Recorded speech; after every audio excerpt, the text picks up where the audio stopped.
नमस्कार दोस्तों, ask stories channel में आप सबका हार्दिक स्वागत है। राहुल हलदर जी के द्वारा लिखित हिंदी कहानी जीवित मुर्दा व बेताल भाग 4। महोबा गांव का परिवेश इस वक्त बहुत कौतूहल भरा है। गांव की सभी खबरें जमींदार रामनाथ तक पहुंचने पर वो बहुत ही आश्चर्य होते हैं। उनको आश्चर्य होना भी चाहिए, क्योंकि भोला पागल का मृत शरीर लगभग एक दिन उनके पास ही था। इसके बाद जब उन्होंने लाश को जमील माझी की नाव में डाला था, तब तक उसमें सड़न भी आने लगी थी। वही भोला पागल फिर लौट आया है। क्या यह भी संभव है? रामनाथ समझ गए कि कुछ भयानक व बुरा उनके साथ होने वाला है।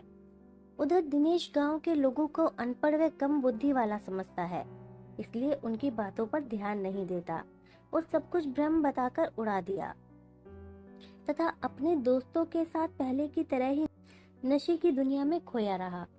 दिनेश के 4 दोस्त हैं, संजय, अनीश, विजय और दिलीप। प्रतिदिन की तरह उस दिन भी बहुत रात तक अड्डे पर जुआ व नशा चलता रहा। दिनेश बड़े घर का लड़का है, इसलिए जो भी उसकी चापलूसी करता है उसे लाभ होता है। इसलिए चापलूसी व साथ के मौके को इन चारों में से कोई भी नहीं छोड़ता। और उस दिन भी एक मौका आया जिसे संजय ने पकड़ लिया। संजय के अलावा उस दिन शराब का नशा सभी को कुछ ज्यादा ही हो गया था, इसीलिए दिनेश को घर छोड़ने की जिम्मेदारी संजय ने अपने ऊपर ली। बाकी सब जब अपने घर चले गए, तब दिनेश को लेकर संजय निकल पड़ा। कुछ देर में दिनेश को जमींदार घर पहुंचाकर संजय लौटने लगा। उसका घर गांव की मूल बस्ती से थोड़ा बाहर है। घर तक जाने के लिए उसे एक खेत के पास वाला रास्ता पार करके जाना पड़ता है। संजय गाना गाते हुए मस्ती से टॉर्च लेकर चल रहा था। सुनसान रात, आसमान में चांद के ऊपर बीच बीच में काले बादल तैर रहे हैं। चांद की उस हल्की रोशनी में चारों तरफ का अंधेरा ज्यादा गहरा नहीं लग रहा। झिंगुर के झी झी के साथ दूर कहीं एक उल्लू की आवाज सुनाई दी। सामने रास्ते पर एक मोड़ है, उसके बाद ही खेत वाला रास्ता शुरू हुआ है। उसी रास्ते को पार करने पर संजय का घर है। मोड़ से आगे खेत वाले रास्ते पर पहुंचते ही संजय का टॉर्च अपने आप जलने बुझने लगा। शहर से लाया गया कीमती कंपनी का टॉर्च है। अभी कुछ दिन पहले ही दिनेश ने सभी को एक एक टॉर्च दिया था। इतनी जल्दी तो यह खराब नहीं हो सकता। संजय ने टॉर्च को 1-2 बार हथेली से ठोका, लेकिन टॉर्च में कोई फर्क नहीं पड़ा और वह 1 मिनट बाद ही बुझ गया। संजय ने 1-2 बार और कोशिश की, लेकिन टॉर्च नहीं जली, बल्कि इस बीच वह अंधेरे में कुछ देर खड़ा रहा। अब तक वह टॉर्च की रोशनी से आगे बढ़ रहा था, इसलिए चांद की हल्की रोशनी में उसे रास्ता कुछ ज्यादा ही अंधेरा लगने लगा। कुछ देर खड़ा रहने के बाद जब उसने सामने रास्ते पर 1-2 पैर बढ़ाया, तो उसने ध्यान दिया कि कुछ बहुत ही तेजी से उसकी तरफ चला आ रहा है। शराब का नशा उस वक्त भी उसके सिर से नहीं उतरा था। दोनों हाथों से आंखों को रगड़ते हुए अपनी तरफ आती उस वस्तु को संजय ठीक से देखने की कोशिश करने लगा। उसे ऐसे लगा कि मानो एक काला सांड तेजी से उसी की तरफ आ रहा है। संजय पीछे मुड़कर भागने ही वाला था कि उसे याद आया, उसके गांव में तो कोई सांड नहीं है। कहीं वह नशे के कारण कुछ भूल तो नहीं देख रहा।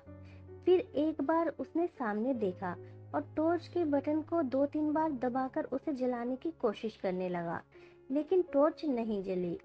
अब वह काली वस्तु संजय से कुछ दूरी पर आकर रुक गई। आसमान में चांद से काले बादल का आवरण हटते ही चारों तरफ अंधेरा कुछ कम हो गया।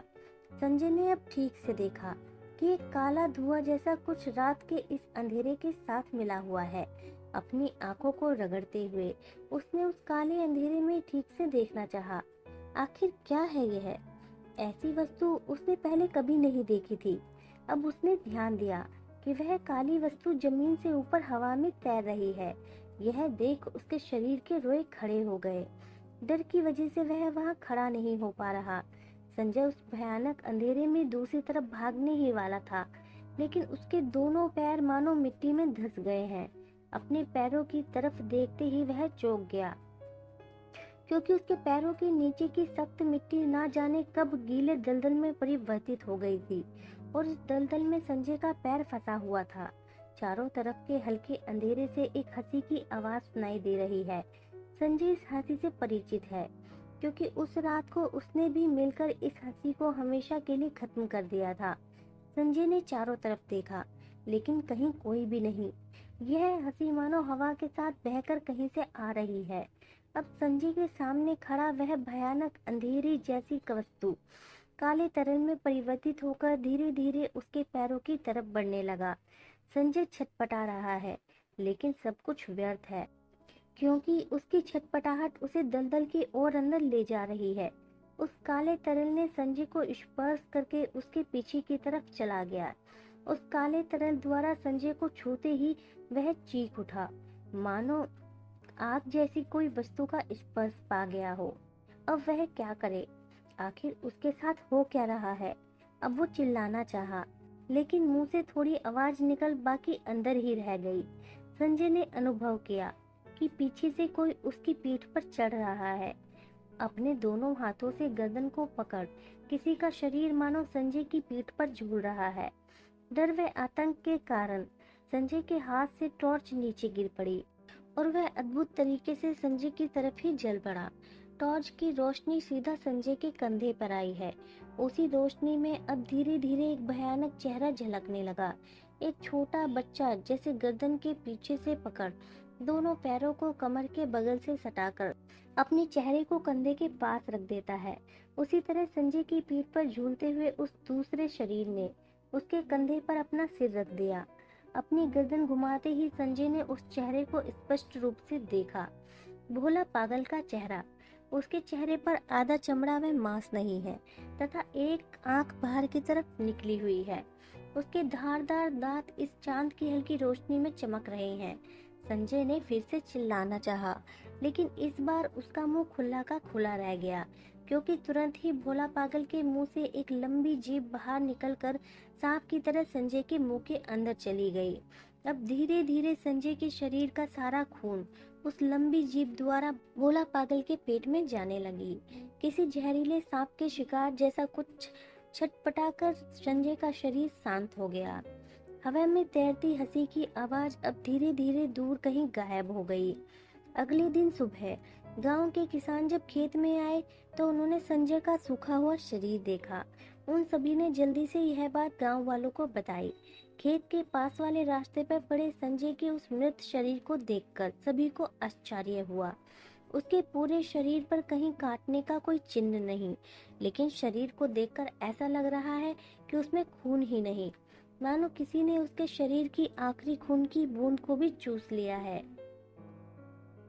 स्वर्ण रेखा नदी के किनारे किसी एक सुनसान शमशान में बैठकर शारदा पिछले 5 दिन से प्रतीक्षा कर रही है।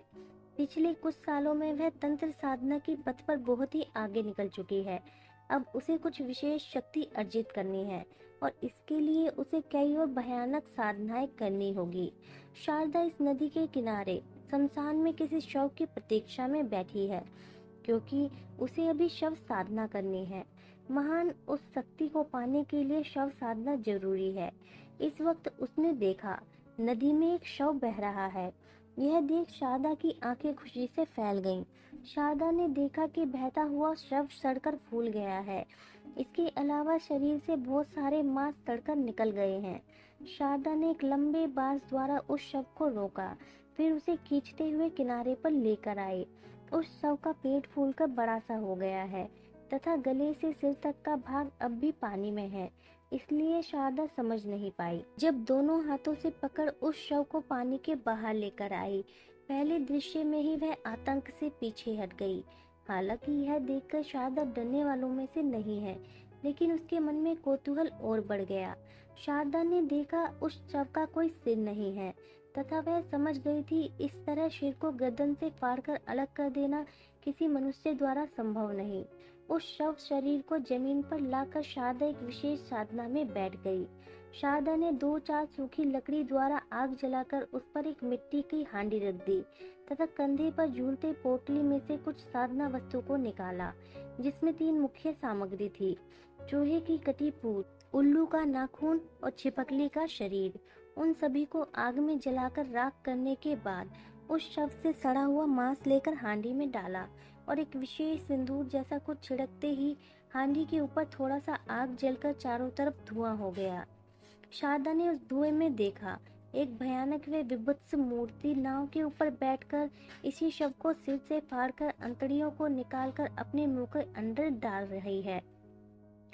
शारदा एक एक कर उस रात के भयानक दृश्यों को देखती रही। एक धुएं का गोला शारदा के चारों तरफ फैला है, उसी में जमील मांझी के अंतिम समय के दृश्य चल रहे हैं।